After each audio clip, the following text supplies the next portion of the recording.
Dehors, le soleil texan brûlait l'asphalte comme une poêle en fonte.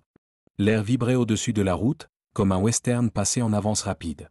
Derrière une haute clôture en métal ondulé, sous l'enseigne Aigle d'acier, retentissaient des claquements sourds, des coups de feu, réguliers comme un métronome. Il n'y avait ici aucun passant par hasard. Uniquement des habitués, éprouvés, aguerris. La porte du stand de tir s'ouvrit avec un léger tintement. Un homme entra en premier, silhouette haute, démarche militaire, épaules comme une cuirasse. Son visage parlait d'expérience, il avait trop vu et trop peu dit. Jake Grace, capitaine des marines, n'en était pas à sa première visite. Mais contre toute attente, ce ne fut pas son allure assurée qui attira l'attention des employés. Une fillette tenait sa main. Elle semblait avoir 7 ans. Petite robe rose, cheveux clairs tressés, bottes de cowgirl ornées de quelque chose qui brillait en bougeant. Elle ressemblait à un personnage perdu d'une fête pour enfants, comme si elle s'était trompée de bâtiment. Pourtant, ses yeux trahissaient une maturité inattendue. Ils ne fuyaient pas. Ils observaient. Avant de continuer, abonne-toi à la chaîne et dis-nous de quelle ville tu viens. Derrière la réception, quelqu'un faillit faire tomber son gobelet de café. Ce n'était pas un endroit pour les enfants. Ici, flottait l'odeur de l'huile, de la poudre et de l'ego masculin. Ici, on ne criait pas avec des mots, mais avec la précision des tirs. Et pourtant, la fillette se tenait au cœur même de ce monde calme, sans peur, comme si elle savait exactement pourquoi elle était venue. Certains clients se retournèrent. Quelques-uns sourirent, d'autres grognèrent. Au fond, dans une zone reculée, l'équipe des « Cobras du désert », héros locaux du tir, s'entraînait. Leur nom de code porté avec fierté, ils furent aussi intrigués. Jake montra sa réservation, et l'administrateur fit un geste las « Allez-y, si vous y tenez ». Il ne savait pas encore qu'à cet instant, ce n'était pas juste une fillette qui entrait dans le stand. C'était l'histoire. Ils s'installèrent au 3e stand à partir du fond. Jake commença méthodiquement à déballer l'équipement. La fillette grimpa sur un tabouret haut, jambes suspendues, assise comme une petite tireuse d'élite en surveillance. Ses mains reposaient sur ses genoux, son regard fixé sur chaque mouvement de son père. Elle n'était ni agitée ni distraite. Seulement attentive. Et étrangement sereine, comme quelqu'un qui a déjà vécu quelque chose d'important. Elle ne semblait pas perdue. Elle semblait prête. Dans chaque stand de tir, il y a des prédateurs, ceux qui s'y sentent comme des requins dans l'eau. Les cobras du désert étaient de ceux-là.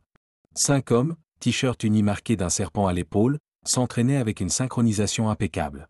Ils ne tiraient pas, ils répétaient leur victoire. Le tournoi régional approchait, et ils préparaient déjà la place pour leur prochain trophée. Quand le regard de leur chef, Brad grand, musclé, très dur et regard d'acier se posa sur les nouveaux venus au 3e stand, il crut d'abord mal voir. Un type en uniforme, soit. Ils viennent, tirent, repartent. Mais une gamine ? En rose ? Il faillit lâcher le chargeur qui l'armait. Au sein de l'équipe, la curiosité s'éveilla, puis s'exprima sous forme de sourire condescendant. Comme si quelqu'un avait lancé la mauvaise musique.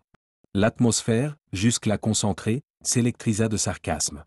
On échangeait des regards, des murmures moqueurs. Le capitaine s'est trompé de salle, c'est une crèche ici ? Ou bien il veut qu'elle manie les armes dès la naissance ? Brad, habitué à dominer, ne put s'empêcher de piquer. Mais Lillian, assise à côté de son père, n'y prêta aucune attention.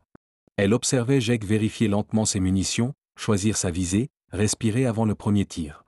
Dans ses yeux, ni trouble, ni intérêt pour les ricanements. Juste de la concentration. Et cette distance intérieure comme si tout ce bruit appartenait à une autre fréquence. Et c'était pire que des mots. Cette fillette silencieuse, insensible aux provocations, en devenait presque provocante. Même Brad sentit son élan fléchir. Jake tira alors une série, posée, précise, comme s'il mesurait le pouls de sa propre confiance. La cible restait proche du centre. Et la fillette ne quittait pas ses gestes des yeux, mémorisant non pas le résultat, mais la méthode. Elle se pencha un peu en avant. Et là, on comprit, elle n'observait pas. Elle apprenait. Les doutes et les rires se muèrent lentement en méfiance. Pas celle d'une proie sentant le danger. Plutôt celle d'un spectateur qui réalise soudain que le spectacle devient sérieux. Mais ce n'était que le début. La cible tremblait au fond de la salle, comme si elle savait que ce tir n'était pas un simple exercice. Le silence s'installa tendu, analytique. Le cliquetis d'un chargeur, le glissement d'une culasse, même les respirations devenaient audibles. Après une série de tirs impeccables, Jake reposa son arme, s'essuya la paume, comme pour un moment plus solennel. Puis, il se tourna vers Lillian. Certains tireurs s'arrêtèrent. Quelque chose sortait du scénario. La fillette sauta du tabouret, puis y remonta, cette fois autrement, droite, stable, comme sur un champ de bataille. Jake lui tendit un pistolet, pas un jouet, mais une version réduite de son arme, fabriquée sur mesure. Le métal brilla dans ses petites mains. Premier tir, coup sourd, raté. La balle dévia sur le côté, comme apeurée. Des rires étouffés coururent. Un des cobras claqua la langue. Deuxième tir plus proche. Troisième dans le 7. Rien d'impressionnant pour un pro, mais un tir réussi quand même. Elle ne réagit pas. Ne haussa pas les épaules. Elle respirait. Comme si elle savait que ce n'était pas encore le vrai tir. Ce n'était que l'introduction. Brad ricana, plus fort. Il s'attendait à ce qu'elle pleure, lâche l'arme ou se cache derrière son père. Mais Lillian tourna juste la tête, écouta les mots de Jake, que personne d'autre n'entendit. Il parlait doucement. Mais cela changea tout. Après ce murmure, Lillian changea. Pas dans son visage, dans sa posture. Elle avança le pied gauche, ajusta son poids, corrigea sa prise. L'arme ne reposait plus dans ses mains, elle en faisait partie. Quatrième tir, plein centre. Cinquième encore. Sixième dans le même trou. La cible n'existait plus. Restait le son, le rythme et la précision. Plus personne ne souriait. On regardait, simplement. Un tireur enclencha son cran de sûreté sans s'en rendre compte. Un autre ajusta son casque sans raison. Brad serra les lèvres. Il savait tirer. Mais là, il voyait quelqu'un qui ne faisait pas qu'apprendre, qui vivait cela. Alors Jake monta la barre. Il changea la cible, la plaça 2 fois plus loin que la distance pour débutants. 50 mètres. Pour un adulte novice, inatteignable. Pour un enfant, absurde. Mais pour Lillian, ce n'était qu'un défi, rien de plus. Elle ne broncha pas. Elle regarda simplement droit devant elle. À ce moment-là, son père sortit une pièce de sa poche, un vieux quartier américain. Il l'attacha à une fine ficelle et la suspendit à la hauteur de la poitrine de la cible. Le silence devint dense, presque collant. Lillian visa. Un seul tir. La balle trancha la pièce avec la précision d'un instrument chirurgical. Le quartier rebondit contre le mur, puis roula lentement au sol. Quelqu'un parmi les « cobras » laissa échapper un sifflement entre ses dents. Ce n'était pas de la peur. C'était de l'admiration, encore trop fraîche pour se reconnaître. À cet instant, tout devint limpide. Lillian Gress n'était pas une erreur de planning, ni une anecdote mignonne. Elle était une arme non pas forgée dans le métal, mais dans la volonté. Une petite tireuse d'élite, façonnée dans l'ombre de la guerre. Et le stand de tir Aigle d'acier venait d'être le tout premier théâtre de sa démonstration. Quand le silence céda la place à quelques exclamations, Lillian rendit calmement le pistolet à son père. Elle retourna s'asseoir, les mains sagement posées sur les genoux, comme si tout cela était normal.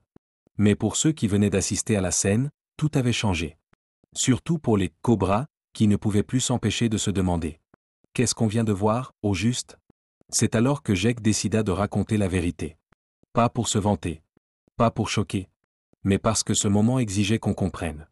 Quelques années plus tôt, alors qu'il était en mission, leur maison au Colorado fut attaquée. Sa femme et sa fille de 4 ans, Lillian, s'y trouvaient seuls. L'homme qui s'introduisit cherchait de l'argent ou des objets de valeur. Mais il ne trouva qu'un couloir vide. Ce qu'il ignorait, c'est qu'une des portes dissimulait un compartiment secret, une petite cache insonorisée. Et qu'à l'intérieur, une fillette en pyjama à motif de lapin serrait contre elle l'arme de son père et attendait. En silence. Après cette nuit-là, tout changea. Jake cessa de croire au hasard. Il comprit qu'il ne pouvait plus compter ni sur les systèmes de sécurité, ni sur la distance, ni sur le temps. Il fit un choix, si le monde ne protège pas les faibles, alors la faiblesse ne devait plus exister. C'est ainsi que commencèrent les entraînements. Pas comme un jeu. Pas comme un passe-temps. Mais comme une forme de protection. Chaque jour, respiration, stabilité, maîtrise. Pas pour la guerre. Pour le calme intérieur. Elle tire mieux que la moitié de mes marines, déclara Jake.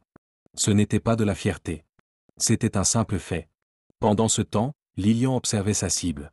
Un mince rayon provenant du projecteur du plafond passait à travers le trou parfaitement découpé dans la pièce. Elle ne souriait même pas. Elle savait simplement, elle avait fait ce qu'il fallait. Un an passa. La vidéo de ce jour-là fit le tour du monde. Des millions de vues. Certains crièrent au faux. D'autres parlèrent d'un coup marketing viral. Mais les vrais tireurs savaient, c'était authentique. La précision. Le contrôle. La respiration. Le métal dans les mains. Ce n'étaient pas des réflexes enseignés. C'était plus profond. Lillian Gress devint un symbole vivant du paradoxe. La fragilité capable de transpercer l'acier. Les enfants l'admiraient. Les adultes la regardaient avec un respect teinté d'inquiétude. Les journalistes se mirent à écrire. Les invitations affluèrent. Mais Jake gardait ses distances. Il savait, tant qu'elle restait juste une enfant, tout allait bien. La tireuse en elle ne cherchait ni les projecteurs ni les applaudissements. Elle voulait la paix. Sur le mur de leur maison du Colorado, parmi les photos de famille et les médailles militaires, était accrochée une cible, celle-là même, transpercée en son centre.